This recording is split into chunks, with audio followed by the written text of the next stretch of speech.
ஈரானின் முக்கிய துறைமுகத்தில் ஏற்பட்ட வெடி விபத்தில் 500க்கும் மேற்பட்டோர் காயமடைந்த சம்பவம் அதிர்ச்சியை ஏற்படுத்தியுள்ளது. ஈரான் நாட்டின் தெற்கு பகுதியில் சாஹித் ரஜி துறைமுகம் செயல்பட்டு வருகிறது. இது ஈரான் தலைநகர் டெஹ்ரானுக்கு 1050 கிலோமீட்டர் தொலைவிலும் ஹோர்முஸ் ஜலசந்திக்கு அருகிலும் அமைந்துள்ளது. வர்த்தக ரீதியாக முக்கியத்துவம் வாய்ந்த துறைமுகமாக கருதப்படுகிறது. இந்நிலையில் அங்கு சனிக்கிழமை மாலை ஏற்பட்ட வெடிவிபத்தில் 516 பேர் காயமடைந்தனர். அந்த விபத்து நடந்த அதிர்வு 1 கிலோமீட்டர் தொலைவுக்கும் அப்பால் உணரப்பட்டதாக தெரியவந்துள்ளது. இந்நிலையில் இந்த விபத்துக்கு ஏவுகணைகளுக்கு பயன்படுத்தப்படும் வெடிமருந்தே காரணம் என்ற செய்தி வெளியாகியுள்ளது. ஏவுகணைகளை ஏவுவதற்கு சோடியம் பெர்குளோரைடு என்ற வேதிப்பொருள் பயன்படுத்தப்படுகிறது.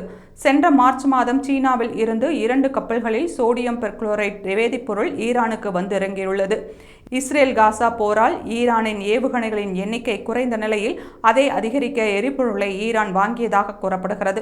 முக்கியமாக ஈரான் அணு ஆயுத கொள்கையை அமெரிக்கா தடுத்த நிலையில் அது குறித்த பேச்சுவார்த்தை ஓமன் நாட்டில் நடந்து வருகிறது.